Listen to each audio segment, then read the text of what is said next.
मैं एक विधवा थी। मेरे पति की मौत 15 साल पहले ही हो गई थी। मेरा एक बेटा है, उसका नाम विमल है।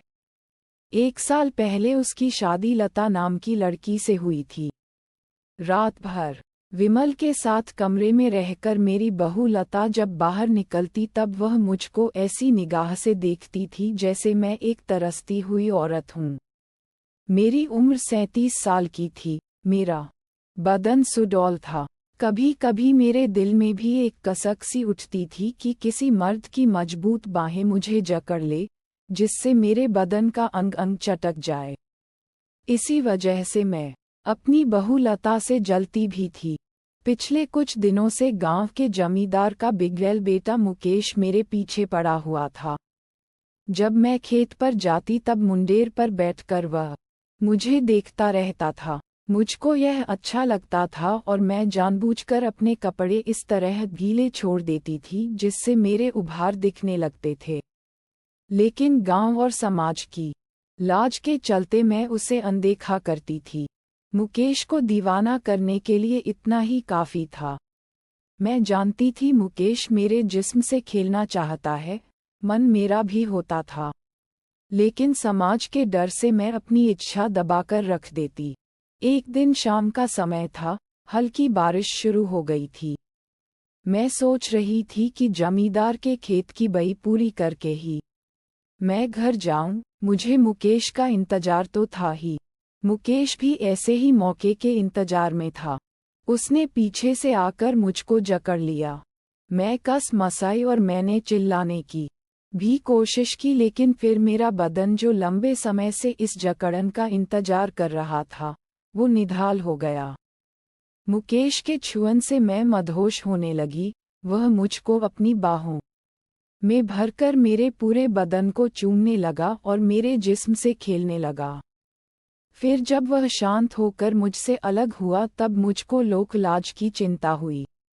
मैंने जैसे तैसे अपने को समेटा और जोर जोर से रोते हुए सरपंच के घर पहुंच गई और आप बीती सुनाने लगी। लेकिन मुकेश की दबंगई के आगे कोई मुंह नहीं खोल रहा था। इधर जब बात मेरे घर तक पहुंची तो मेरा बेटा विमल और बहू लता भी सरपंच के यहाँ पहुंच गए। मैं रो रही थी, लेकिन लता से आंखें मिलाते ही एक कुटिल मुस्कान मेरे चेहरे पर फैल गई। गांव में चौपाल बैठ गई थी। सरपंच और 3 पंच इकट्ठा हो गए थे। एक तरफ मैं खड़ी थी तो दूसरी तरफ मुकेश था। गांव के और भी लोग वहां मौजूद थे। गांव के एक बुजुर्ग ने बात को आगे बढ़ाते हुए कहा, जो हुआ सो हुआ, अब ममता जो बोलेगी वही सबको मंजूर होगा। तभी मुकेश के भाई पवन ने कहा, हाँ ममता बोल, कितना पैसा लेगी, बात को यही खत्म कर देते हैं। पैसे की बात सुनते ही बहू लता खुश हो गई कि सास 1-2 लाख रुपए मांग ले तो घर की गरीबी दूर हो जाए। लेकिन मैं बिना कुछ बोले रोते ही जा रही थी। जब सबने जोर दिया तब मैंने कहा, मेरी समझ में सरपंच जी मुकेश का जल्दी से ब्याह रचा दे, जिससे यह इधर उधर मुंह मारना बंद कर दे। मेरी बात पर सहमत तो सभी थे, पर मुकेश की हरकतों और बदनामी को देखते हुए भला कौन इसे अपनी बेटी देगा। इस बात पर सरपंच भी चुप हो गए। मुकेश अब 40 साल के आसपास हो चला था, इसलिए चाहता था कि घरवाली मिल जाए तो जिंदगी सुकून से कट जाए। महेश ने कहा, ममता तुम्हारी बात सही है, लेकिन इसे कौन देगा अपनी बेटी। कांटा फंसता जा रहा था और चौपाल किसी नतीजे पर नहीं पहुंच रही थी।